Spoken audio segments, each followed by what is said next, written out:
Bueno, vamos a tener una oración y luego vamos a tener la clase. Vamos a pedirle a Roberto que tenga una oración, ¿sí? Amado Dios y Padre que estás en los cielos, te damos gracias, Señor, por este día precioso que tú nos das. Sí, Señor. No solamente por el sol que tenemos, sino por tu presencia en cada una de nuestras vidas. Amén, Señor. Gracias, Señor, porque en esta mañana tú estás aquí y vamos a escuchar tu voz a través de tu hermano que tú has preparado, Señor. Te pedimos que lo bendiga grandemente y que él pueda estar tranquilo sabiendo que tú estás con él. Sí, Señor. Padre amado, te pedimos una bendición especial para él, porque en esta mañana va a hablarnos de ti, de lo que tú has hecho por nuestras vidas, del gozo que tenemos, que podemos explicar Sí, a través de tu muerte en la cruz. Gracias, Padre amado, y si hay alguna persona que aún no tiene a Cristo, hoy puede ser el día en que pueda tener esta profunda emoción y este profundo gozo de pertenecer a la familia de Cristo. Lo ponemos Sí, en Señor. tus manos, Señor, y te damos gracias en el nombre del Señor Jesús. Amén. Bueno, vamos a dar lugar a Ernesto López, entonces pastor de la iglesia. Domingo va a hablar él, ¿sí? Bueno, ¿qué tal? Buenos días a todos. ¿Cómo están?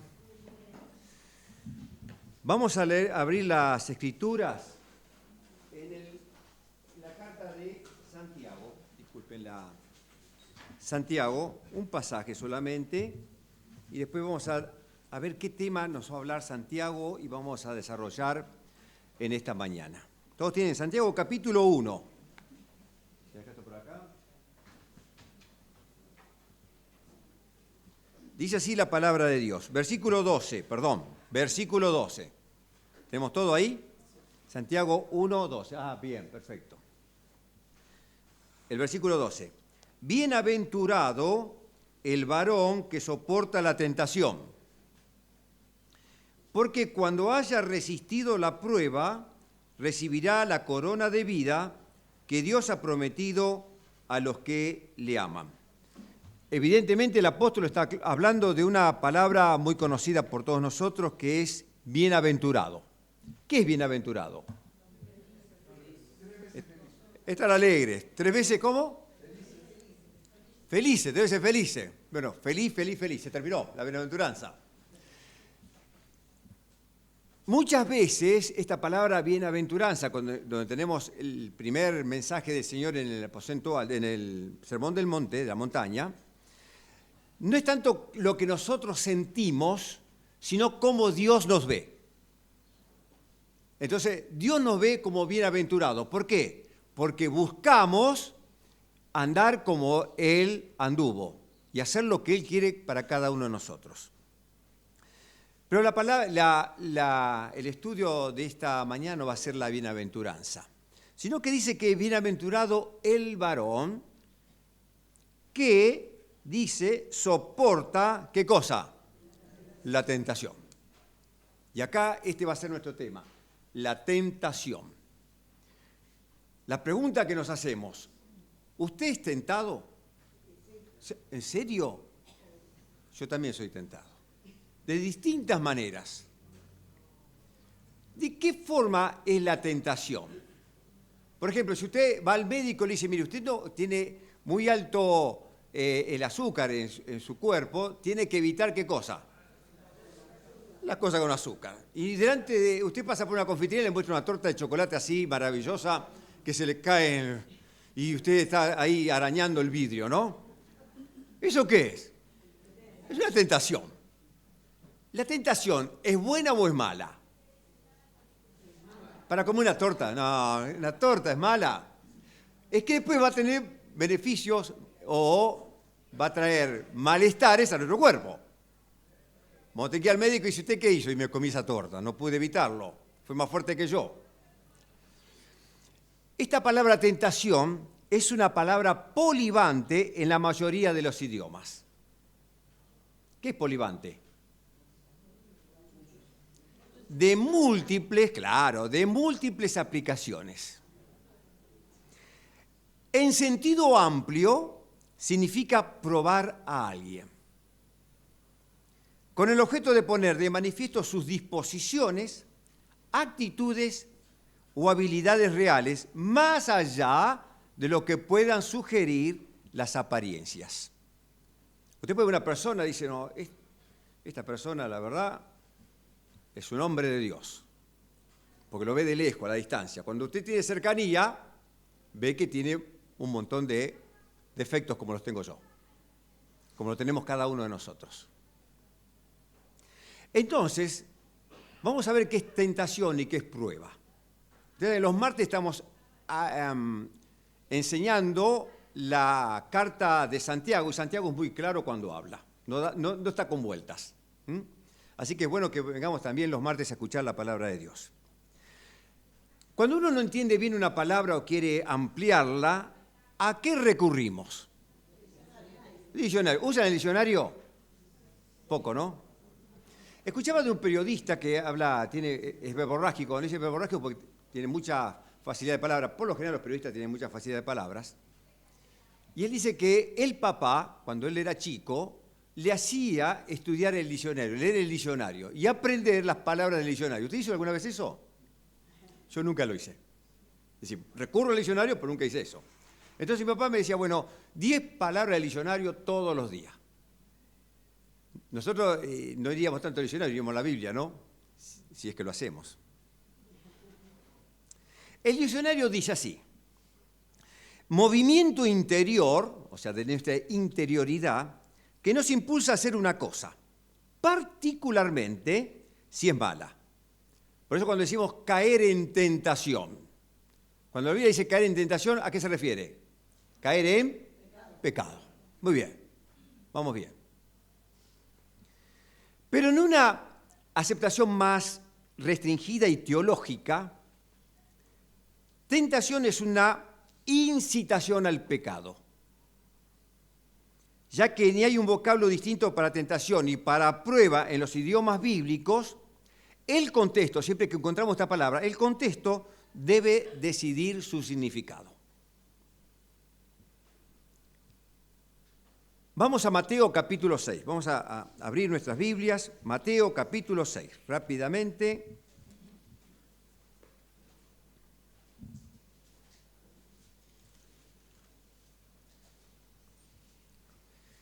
Cuando los discípulos, digo esto, notaron la vida de oración del Señor Jesús, ¿sabe qué le pidieron los discípulos? Señor, enséñanos ¿a qué? A orar.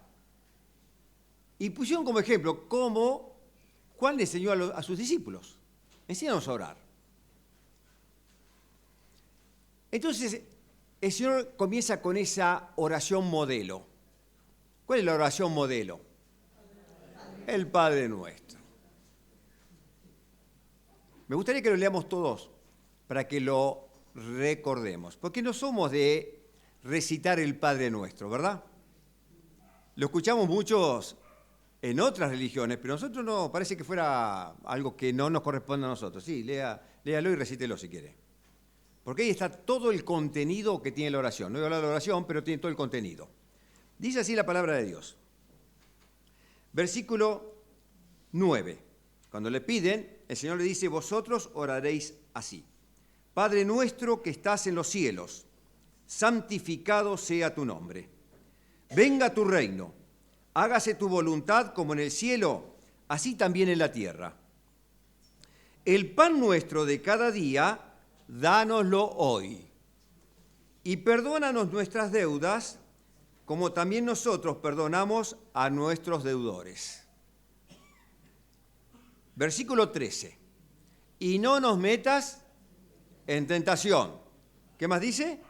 Mas líbranos del mal, porque tuyo es el reino y el poder y la gloria por todos los siglos. Amén. Vamos otra vez a Santiago, el pasaje que hemos leído recién. Recuerden que acá el Señor dice en el versículo 13, no nos metas en tentación. Cuando vamos a Santiago, capítulo 1, el versículo 12 y 13, ¿qué dice Santiago? Por eso es bueno cuando, hermanos queridos y hermanas, leemos las Escrituras y algo que no entendemos, vayamos y leamos otra versión que puede aclarar un poquito esa palabra. Versículo 13, porque ya leímos el 12. cuando alguno es tentado, no diga que es tentado de parte de Dios. Porque Dios, ¿qué dice? Muy bien, ni Él tienta a nadie. Dios no puede ser tentado por el mal. Entonces nos preguntamos, si el Señor dice no nos metas en tentación, Santiago dice, ninguno diga que si alguno es tentado de parte de Dios. ¿Hay contradicción? ¿Hay contradicción? Por eso le digo, leamos nuevamente lo que significa ese pasaje. ¿Qué quiso decir Jesús cuando dijo no nos metas en tentación? La NBI, acá está bien el significado de esta frase. Dice, y no nos dejes caer en tentación. ¿Es igual no nos dejes caer que meternos en tentación? El significado es diferente, ¿verdad? Dice, no nos dejes caer en tentación, sino líbranos del maligno. Porque podemos a veces ser tomados por el mal. Hay cosas que nos ocurren que son malas, ¿verdad? No las queremos, pero nos ocurren.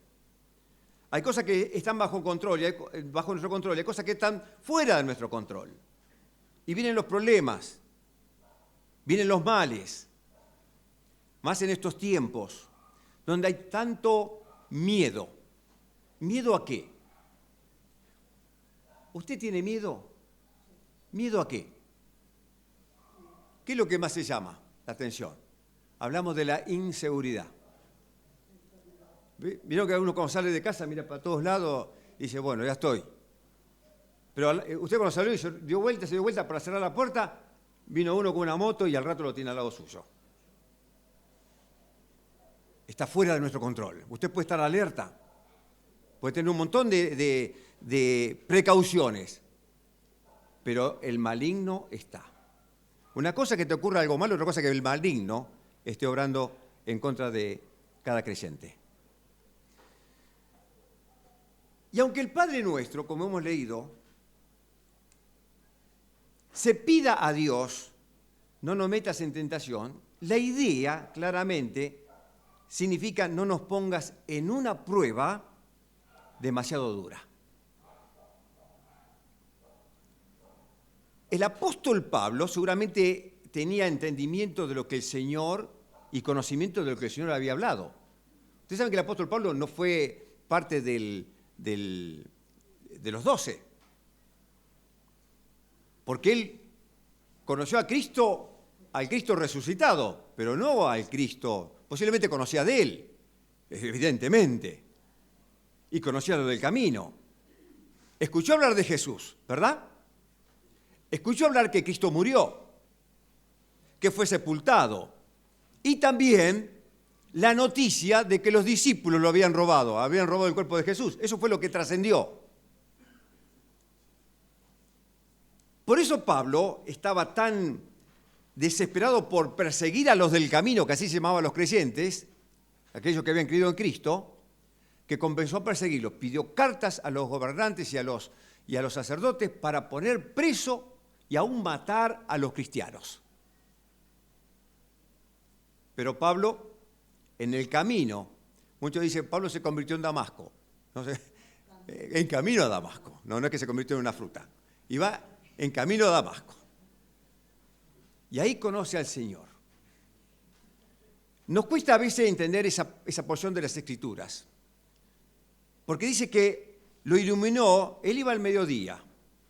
Lo iluminó un sol más ardiente que el mediodía de verano de Siria. Imagínense lo que es eso, salir al mediodía. En verano, ya en nuestra patria, salir al mediodía, uno evita. Algo más refulgente que eso, el mismo Señor. No fue una visión lo que vio Pablo, sino la presencia misma de Jesús. Bueno, este Pablo se instruyó a los pies de los discípulos también, fue y conoció a Pedro, primero a Bernabé, Bernabé lo llevó a Jacobo, y así conoció a algunos de los discípulos. Y fue enseñado por el Señor. Ahora, fíjese lo que dice en Primera de Corintios capítulo 10, versículo 12. Primera de Corintios capítulo 10, versículo 12.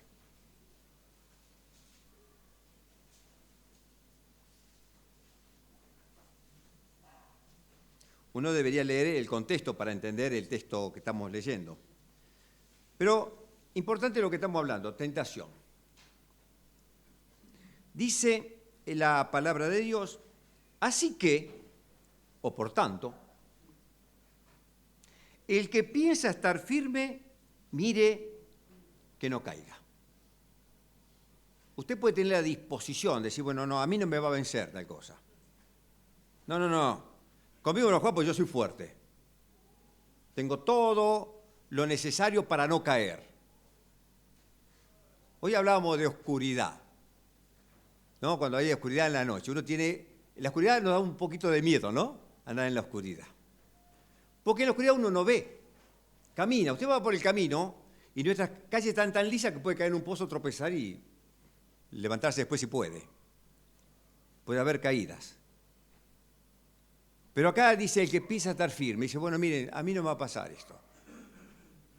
A veces escuchamos de algunas personas que retan a Satanás, que desafían a Satanás. ¿La Biblia habla de que hay que desafiar a Satanás? ¿Satanás es fuerte? ¿Es poderoso o no? Es muy poderoso. Pero tenemos un Dios todopoderoso. Y bueno, vamos a llegar a ese punto. ¿Qué dice el apóstol entonces? El que piensa estar firme. Mire, yo no necesito de esto. No hay peor cosa que la autosuficiencia. Digo, yo, como dice la carta en Apocalipsis de la iglesia de la Odisea, dice, ellos decían, soy rico. Yo no tengo necesidad de nada. ¿Y cuánto daño ha hecho la riqueza a muchas personas? Porque confían ¿en quién? En las riquezas. Por eso el Señor dijo, haceos tesoros, ¿dónde? En los cielos, donde los ladrones no entran ni hurtan. Y donde nada de eso se contamina ni se corrompe. ¿Qué más dice la Escritura? No os ha sobrevenido, versículo 13 del capítulo 10, ninguna tentación que no sea humana. Pero fiel es Dios, que no os dejará ser tentados más de lo que podéis resistir, sino que dará también juntamente con la tentación, ¿qué cosa? La salida, para que podáis soportar. Después vamos a ver qué clase de salidas hay, si llegamos hoy. Lo que nos está mostrando el apóstol aquí es un estado de prueba en que Dios le trae a su pueblo por medio de la adversidad y aflicción para animar y probar su fe y confianza en Él. Ahí se ve qué clase de creyentes somos. Porque, queridos hermanos y hermanas, a veces hablamos del pecado como alguna grosería, ¿no? Oh, qué disparate, sí, yo sé que es pecado. Mire, el pecado en su esencia está basado en sutiles distorsiones de la palabra de Dios. Lea el consejo de Pablo a Timoteo, en la primera carta, en la segunda carta, la carta a Tito. Era el inicio de la iglesia. Habían pasado, calculo yo, 30 años del ascenso del Señor a los cielos, aproximadamente. 30 años. Sin embargo, ya estaban entrando personas que estaban distorsionando la palabra de Dios. En el primer siglo. Por eso Pablo le envía a Timoteo para que corrija esas cosas. Pero cuando le escribe, dice algunos, dice en la carta primera, en la segunda carta dice muchos. Ya no eran algunos, eran muchos. Iba creciendo. Por eso la palabra, el pecado en su esencia está basado en sutiles distorsiones de la palabra de Dios y no en groseras manifestaciones que abiertamente contradicen su verdad. Vamos a Génesis capítulo 3. Fíjense. Génesis capítulo 3, desde el inicio, ¿no? Génesis son los orígenes. Tengo como título en mi Biblia Desobediencia del hombre. Y acá hombre es género humano, hombre y mujer. Capítulo 3. Pero la serpiente era astuta más que todos los animales del campo que Jehová Dios había hecho, la cual dijo a la mujer: ¿con que Dios os ha dicho no comáis de todo árbol del huerto? Con qué sutileza, ¿verdad? Fíjense cómo entró. No dijo, no, es una barbaridad lo que le dijo Dios. No, ¿con qué Dios lo ha dicho? Y la mujer respondió y respondió bien. Dice a la serpiente: del fruto de los árboles del huerto podemos comer, pero del fruto del árbol que está en medio del huerto, dijo Dios, no comeréis de él, ni le tocaréis para que no muráis. Entonces la serpiente dijo a la mujer: no moriréis. ¿Qué más dice? Sino que sabe Dios que el día que comáis de él, serán abiertos vuestros ojos y seréis como Dios, sabiendo el bien y el mal. Distorsionar la palabra de Dios. Y vio la mujer, fíjense cómo entró, que el árbol era bueno para comer. Primero, ¿qué hizo? Vio los deseos de los ojos, de la vista. Y que era agradable a los ojos, los deseos del tacto, del gusto. Y que era agradable a los ojos y árbol codiciable para alcanzar la sabiduría. Y tomó de su fruto y comió, y dio también a su marido, el cual comió así como ella. Note con cuánta sutileza el enemigo dialogó con Eva. Lo vemos en los primeros estamentos de la vida, de la humanidad. Para crear en ello, ¿qué creó en Eva? Primero, confusión. Y luego, plantar la semilla de la duda en cuanto a la bondad de Dios. ¿A usted le pasó esto? ¿Se preguntó alguna vez, ¿Dios me ama? ¿Se preguntó? Si Dios me amaría, diría alguno, yo no estaría pasando por esta situación. ¿Dios me ama? Satanás, el gran engañador, pone la semilla de la duda en nuestras vidas. Y a veces como creyente hablo, no solamente las personas que no creen en Dios. He preguntado a algunas personas, ¿usted cree en Dios? Y me han dicho, la verdad que no sé si creo. Es una pregunta difícil para ella. No, me contestaron de esa manera. ¿Usted cree en Dios? Hay muchas personas que dicen que creen en Dios. ¿Están de acuerdo con esto? ¿Sí, no? Pero cuando hablamos de Jesús, hay que cambiar un poquito, ¿no? Algunos dicen, yo creo en Jesús. Pero creen en el Jesús que hace milagros, en el Jesús, pero no en el Jesús Salvador. No en el Jesús como su Señor, no como el Cristo de Dios, el Mesías que iba a venir. Entonces, usan a Jesús en el momento de apremiante, piden a Jesús que lo saque de una situación difícil, pero nunca se subordina a la voluntad de Dios. No, está bien, yo creo en Dios, pero yo hago mi voluntad. Yo voy a hacer lo que quiero. Eso es lo que piensan algunos. Y crea la semilla de la confusión. Vamos a otro pasaje, rápidamente, en Mateo. Otra vez volvemos a Mateo, capítulo 4.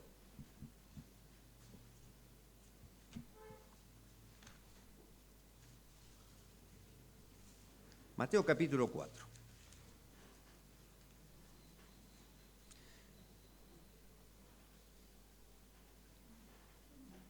Versículo 2. Podemos leer el versículo 1 también. Mateo capítulo 4, versículo 1. Entonces Jesús, recuerdan que el Señor primero había sido bautizado y fue llevado, dice, por el Espíritu al desierto, el Espíritu Santo, para ser tentado por el diablo. El mismo Hijo de Dios fue llevado al desierto para ser tentado por el diablo. Y después de haber ayunado 40 días y 40 noches, ¿qué pasó? Tuvo hambre. ¿Cuánto tiempo usted ha ayunado? ¿Ayunó alguna vez? 3 horas, 4. 4 horas, 8, a lo sumo si duerme mucho uno, 8 horas sin comer. Ayuno. Por eso la primera comida del día, ¿cuál es? Desayuno. O sea que uno vuelve a comer. Interrumpe el ayuno. Después de 40 días, imagínense cómo estaría el cuerpo del Señor o de cualquier persona. Vería hasta visiones, ¿no? Entonces Satanás, fíjense cómo actúa Satanás. Y vino a él el tentador. ¿Quién es el tentador? El diablo. Y le dijo, si eres hijo de Dios, di que estas piedras se conviertan en pan. ¿El Señor podía convertir las piedras en pan? Claro que sí. Pero siempre que miramos la vida del Señor, tenemos que ver que el Señor fue tan ciertamente humano como tan ciertamente Dios. 100% Dios, 100% humano. Y acá vemos la humanidad del Señor. Pero el Señor le contestó, escrito está, no solo de pan vivirá el hombre, sino de toda palabra que sale de la boca de Dios. El diablo se quedó contento con esto. Por eso, tengamos cuidado, no nos relajemos, porque el tentador vuelve. Versículo 5. Entonces el diablo le llevó a la santa ciudad y le puso sobre el pináculo del templo, una altura. ¿Qué le dijo? Otra vez, si eres hijo de Dios, échate abajo, porque escrito está. ¿Qué utiliza? La palabra de Dios. Satanás utilizó la palabra de Dios, el Salmo, que dice, échate abajo porque escrito está, a sus ángeles mandará acerca de ti y en sus manos te sostendrán para que no tropieces con tu pie en piedra. Impresionante la palabra de Dios. Qué tentador hubiese sido, no, me tiro a ver si es cierto. ¿Qué le dijo el Señor? Escrito está. Lo mismo, ¿qué utiliza el Señor? Las Escrituras. Escrito está también, no tentarás al Señor tu Dios. Otra vez le llevó, tercera vez, el diablo a un monte muy alto y le mostró todos los reinos del mundo y la gloria de ellos. Imagínense, humanamente, mira, usted lo pone en un lugar y dice, mire, todo esto te voy a dar. ¿Qué tengo que hacer? El dueño de todo. ¿Qué hay que hacer? Solamente postrate ante mí, reconoceme y ya está, sos dueño de todo. No había que hacer nada muy difícil, ¿verdad? Ah, pero ¿a quién se adora? El Hijo de Dios, ¿a quién debe adorar? A un equipo de fútbol, a un jugador de fútbol. Algunos adoran a los hijos, algunos adoran a los nietos. Yo no digo que no hay que perder el cariño y el amor, pero ¿a quién se adora? Solamente a Dios. Dice la palabra de Dios, el Señor, entonces Jesús le dijo, vete Satanás, porque escrito está, al Señor tu Dios adorarás y a Él solo servirás. ¿A quién se debe adorar? Solamente a Dios. ¿A quién se debe servir? Solamente a Dios. ¿Qué hizo Satanás? El diablo entonces le dejó y aquí vinieron ángeles y le servían. En estos pasajes notamos entonces con cuánta sutileza el enemigo se enfrentó al Hijo de Dios en el desierto, aún llegó a citar, como hemos leído, texto de los Salmos para hacerle tropezar. Hermanos y hermanas, cuando permitimos que el pecado nos envuelva o nos envuelve, este entorpece cada una de las áreas de nuestra vida. ¿Alguno de ustedes vio algún maratón? Cuando se juntan un montón de personas en un punto de la ciudad para salir a correr. ¿Vieron? Aunque sea por televisión. Habrán visto un maratón. ¿Vieron que los que van a correr están envueltos en una frazada? ¿O en una sábana? ¿Están envueltos en una frazada, en una sábana? No, pero si hace frío, ¿cómo va a ser? ¿Por qué? Imagínense si tuviera un vestido largo y uno tiene que salir a correr. ¿Qué pasaría? Entorpece, no puede correr. Por eso se visten con una vestimenta ultra liviana, en primer lugar, y que no tenga ningún impedimento a sus movimientos. Una vez yo quise correr con un sobretodo puesto. Está bien, era joven, ¿eh? Era más joven que ahora. Mi esposa se ríe porque lo contaba un par de veces. Me llegaba hasta acá el sobretodo, casi hasta los tobillos. Iba a trabajar y venía el colectivo, el 5. Y cuando yo lo veo, claro, 17 años yo corría como un maratón, ¿no? Digo, uy, viene el colectivo, lo corro hasta la paradilla y lo alcanzo. Y empecé a correr, se me enredó ahí. En el aire, volé en el aire. ¿Y dónde caí? No me sostuvieron Los Ángeles, ¿eh? Caí al piso. Cuando uno cae al piso, ¿qué hace? Primero se levanta y mira que no haya nadie riéndose, ¿no? Primero, no se fija si se rompió algo. Primero dice, uy, ¿dónde está? No hay nadie. Bueno, me levanté, me sacudí un poco y el colectivo se había ido, estaría en Quilmes el colectivo. Y bueno, fui tranquilo, caminando como correspondía. No se puede correr envuelto en algo. Tiene que estar liviano. Entonces, ¿qué ocurre cuando el pecado nos envuelve? Entorpece cada una de las áreas de nuestra vida. Nuestras emociones se vuelven amargas o tristes. Nuestros pensamientos se tornan llenos de condenación y crítica. Nuestra perspectiva se tiñe de pesimismo. No, acá no hay solución. ¿Vieron esas personas pesimistas? No, acá no hagamos esto porque no hay solución. ¿Saben que en la cruz del Calvario, Satanás, antes de que el Señor fuera a la cruz, le dijeron, ¿para qué vas a la cruz? No vale la pena. ¿No ves cómo mirá lo que hacen por vos. Crucifícale, no te quieren. ¿Para qué vas a ir a la cruz? Sin embargo, el Señor puso su mente en la cruz porque esa era la voluntad del Padre. Necesitábamos un sustituto. Nuestra visión, hermanos y hermanas, se nubla y vemos todo como problemático. Acá no hay salida.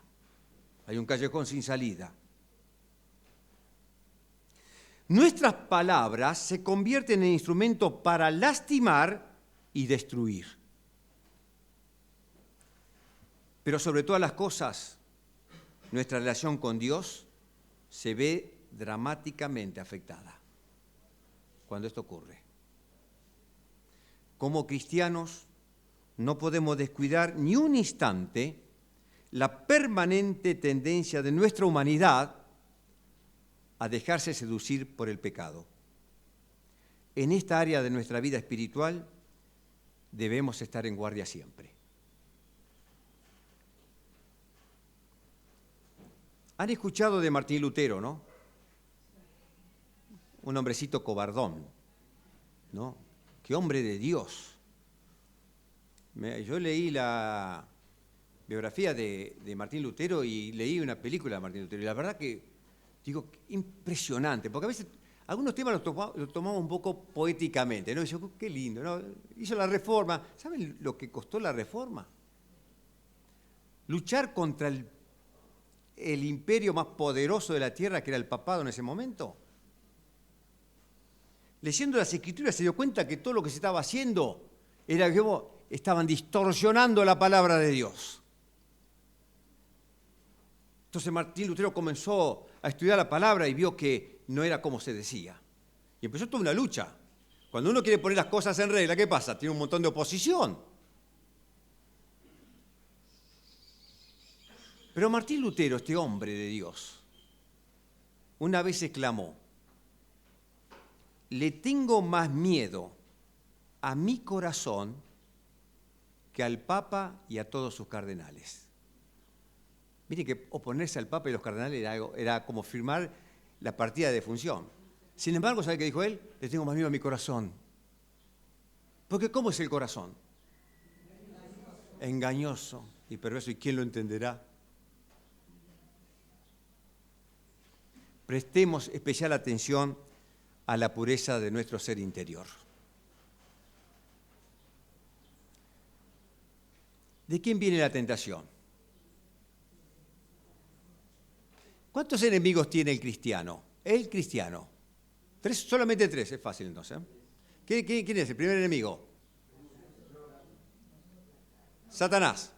Vamos, Satanás. El mundo. El mundo, cuando hablamos del mundo, no es el planeta Tierra, sino el sistema antidios. ¿Y quién más? Nuestra carne. Lo que Santiago, por eso Santiago dice concupiscencia. Yo digo concupiscencia, todos lo vamos a meter en el diccionario, que esos son los deseos que uno tiene, deseos carnales, concupiscencias. En esta mañana debemos reconsiderar nuestra vida delante del Señor. Las tentaciones van a venir y seguirán viniendo. Cuando usted se proponga en su corazón ser fiel al Señor, ¿sabe qué dice la Escritura?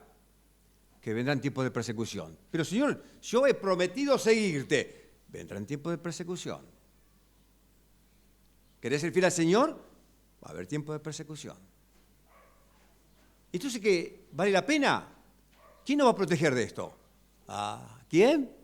Someteos pues a Dios, vestidos de toda la armadura de Dios, y si nos sometemos a Dios, ¿qué pasa con el diablo? Huirá de nosotros. Pero primero debemos someternos a Dios antes de ponernos la armadura de Dios. Por eso esta mañana hay personas quizás que no conocen a Dios y que han escuchado de la obra de Jesucristo.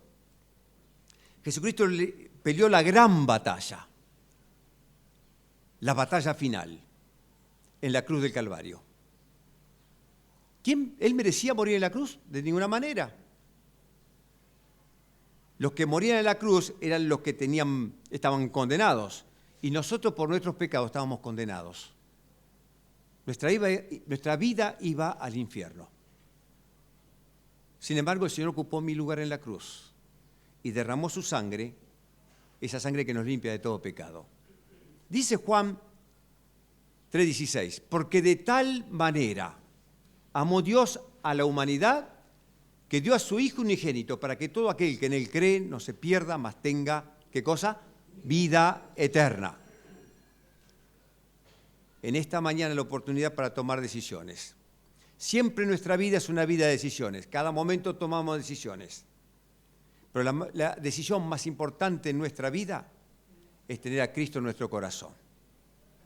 ¿Cómo hacemos? ¿Quiere salir de dificultades? ¿Quiere salir del drama que le presenta el pecado? Venga Jesús. Entregue su vida a Él. Confiésele que ha vivido una vida de pecado, que quiere ser un hijo de Dios, y abra su corazón a la obra santificadora de Dios. ¿Amén? Si Dios quiere, el domingo que viene veremos quiénes son estos tres enemigos del cristiano para mirar un ejemplo sublime en las Escrituras que se puede vencer. Vamos a orar. Luisito, ¿querés venir y orar? Nuestro hermano Luis, le vamos a pedir que termine con oración.